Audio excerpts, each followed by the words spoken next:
नमस्कार। चौधरी चरण सिंह विश्वविद्यालय के तिलक पत्रकारिता एवं जनसंचार स्कूल में आज हमारे बीच प्रोफेसर हरिभाऊ गोपीनाथ कंडेकर जी हैं। आप हिंदी के प्रसिद्ध विद्वान हैं।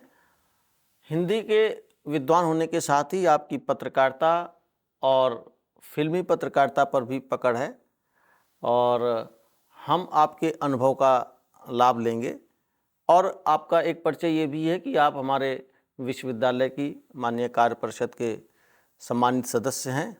हम सर आपका अपने तिलक पत्रकारिता एवं जनसंचार स्कूल के स्टूडियो में हार्दिक स्वागत करते हैं। धन्यवाद।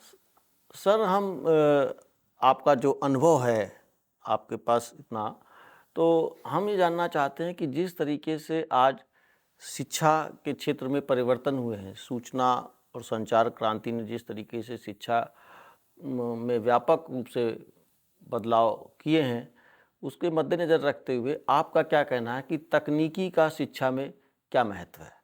देखिए, तकनीकी का शिक्षा में महत्व इधर कुछ ज़्यादा ही बढ़ गया है। उस तकनीकी का लाभ लेकर अगर हम समाज कल्याण की भावना से कोई कार्य करते हैं तब तो बहुत अच्छी बात है। लेकिन आप समाचार पत्र के माध्यम से अथवा दूरसंचार माध्यमों से, प्रिंट या इलेक्ट्रिक मीडिया के माध्यम से समाचार प्राप्त करते होंगे तो उसमें पता चल रहा है कि इस का दुरुपयोग भी बहुत से लोग कर रहे हैं। तो हमारा कहना यह है कि इस प्रौद्योगिकी का हम समाज के कल्याण के लिए उपयोग करें, समाज के प्रबोधन के लिए उपयोग करें, समाज की शिक्षा के लिए प्रयोग करें और समाज की सेवा हो सके इसके लिए हम इसका उपयोग करें। तो मैं समझता हूँ कि ये हमारे देश के लिए इस प्रौद्योगिकी का बहुत अधिक लाभ होगा। आपको केवल एक जानकारी के लिए बता दूं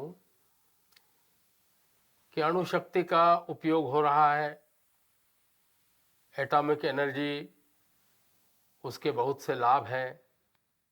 हमारे देश भी उसमें प्रगति कर रहा है। लेकिन एक बड़ा भयावह पक्ष ये है कि लोग बताते हैं कि पाकिस्तान ने उस प्रौद्योगिकी का दुरुपयोग करना शुरू कर दिया है और वो उसके माध्यम से लोगों को ब्लैकमेल करने का प्रयास करता है। तो इस प्रकार की प्रौद्योगिकी हमें नहीं चाहिए जो समाज में विघटन पैदा करे या समाज में दुराव पैदा करे या हमारे इस समाज और संस्कृति को नष्ट करने का काम करे।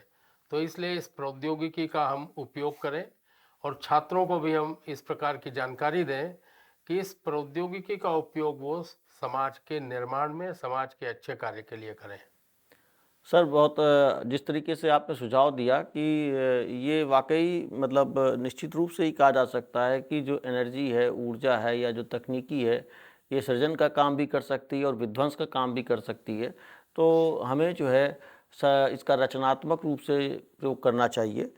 हम ये जानना चाहेंगे कि जिस तरीके से पत्रकारिता का जो क्षेत्र है, आज इतने समाचार पत्र, इतनी पत्रिकाएं जिस तरीके से प्रकाशित होती रही हैं या जिस तरीके से इंटरनेट पर इनके संस्करण पढ़ने को मिलते हैं, अब तो तमाम जो समाचार पत्र हैं वो अपने वेब एडिशन भी निकाल रहे हैं। तो इसको देखते हुए आपको क्या लगता है कि जो पत्रकारिता के विद्यार्थी हैं उनके लिए रोजगार की क्या संभावना है? देखिए, रोजगार की संभावना तो बहुत है। बस समस्या यहाँ पर यह आती है कि आपको कैसा रोजगार चाहिए और आपकी आवश्यकताएं क्या हैं। एक पत्रकार, जिसको हम खोजी पत्रकार कहते हैं, उसके लिए विषयों का अभाव नहीं है और समाज में प्रवेश करने के लिए उसकी गति भी सब जगह सर्वमान्य है।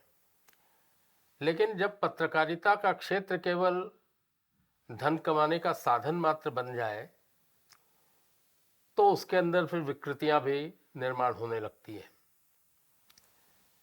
आप देखते हैं आजकल का जो इलेक्ट्रॉनिक मीडिया है, बहुत से ऐसे समाचार प्रसारित करता है कि जिसका सिर पैर नहीं है, बनाए हुए होते हैं और उसके बाद वो माफ़ी भी मांग लेते हैं। तो किसी पत्रकार को ऐसे समाचार प्रेषित नहीं करने चाहिए जिससे उसको माफ़ी मांगनी पड़े। आजकल लोग कहते हैं कि पत्रकार बिकाऊ हो गए हैं। तो पत्रकार बिकाऊ क्यों हो गए? हमें समाज को भी ये देखने की आवश्यकता है कि पत्रकार की जो आवश्यकताएं हैं, उन आवश्यकताओं को पूरा करने का कार्य भी समाज का है। जैसे समाज में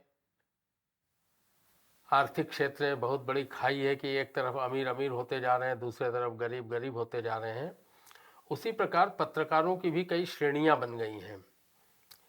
एक पत्रकार जो केवल विलासिता का जीवन जी रहे हैं और जरा भी उससे उनको दूर किया जाता है तो उनको बड़ा कष्ट होता है। मैं किसी पत्रकार का नाम नहीं लेता, लेकिन आप जानते हैं एक ज़माना था जब हमारे प्रधानमंत्री, माननीय प्रधानमंत्री या अन्य कोई राष्ट्राध्यक्ष विदेश यात्रा करने जाता था तो उसके साथ पूरी एक टीम जाती थी पत्रकारों की और उनके लिए सब प्रकार की सुविधाएं मुहैया की जाती थी। और वर्तमान प्रधानमंत्री ने उनमें कुछ कटौती की तो तथाकथित पत्रकार उनको बड़ा अभाव महसूस कर रहे हैं, बुरा महसूस कर रहे हैं।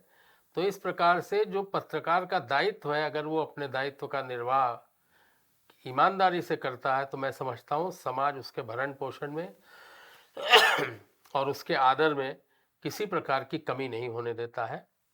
और जो उसकी आवश्यकताएं हैं और समाज उसको सम्मान भी पूरा देता है, तो समाज से सम्मान प्राप्त करने के लिए हमें अपने आचरण और व्यवहार में भी थोड़ा सा सुधार करने की आवश्यकता। और मैं समझता हूँ कि आज के इस समय में पत्रकारिता एक मिशन के रूप में जब हम इसको लेते हैं तो वो अच्छा पत्रकार सफल भी होता है। और पत्रकार को हमेशा राग द्वेष से अलग रहना चाहिए। जो समाज में दिख रहा है उसको यथातथ्य प्रस्तुत करने का प्रयास अगर पत्रकार करता है, मीडिया कर्मी करता है, चाहे वो इलेक्ट्रॉनिक मीडिया हो, चाहे वो प्रिंट मीडिया हो या अन्य कोई हो, वेबसाइट के माध्यम से हो, तो मैं समझता हूँ कि ये पत्रकारिता के क्षेत्र में एक अच्छा कदम होगा और पत्रकार का सम्मान भी बरकरार रहेगा। जिस तरीके से आपने बताया सर कि पत्रकारिता को सम्मान की आवश्यकता है और उसकी जो प्रतिष्ठा है उसको और उसमें वृद्धि करने की भी आवश्यकता है, और निश्चित ही आपके द्वारा दिया हुआ ये ज्ञान जो है हमारे विद्यार्थियों के लिए बहुत ही लाभप्रद होगा। वो पत्रकारिता को एक प्रोफेशन के रूप में तो में आगे बढ़ते हुए प्रोफेशनलिज्म की भावना से उसमें कार्य करेंगे, और साथ ही जो उसकी ऑब्जेक्टिविटी है, उसकी जो निष्पक्षता है, उसका भी पालन करने के साथ ही साथ जो पत्रकारिता के क्षेत्र में जो इथिक्स हैं उनका भी पालन हमारे विद्यार्थी करेंगे। हम पुनः आपका धन्यवाद करते हैं कि आप हमारे स्टूडियो में आए और आपने ज्ञानवर्धक बातें की, और इन्हीं शब्दों के साथ सर आपसे विदा लेते हैं। धन्यवाद।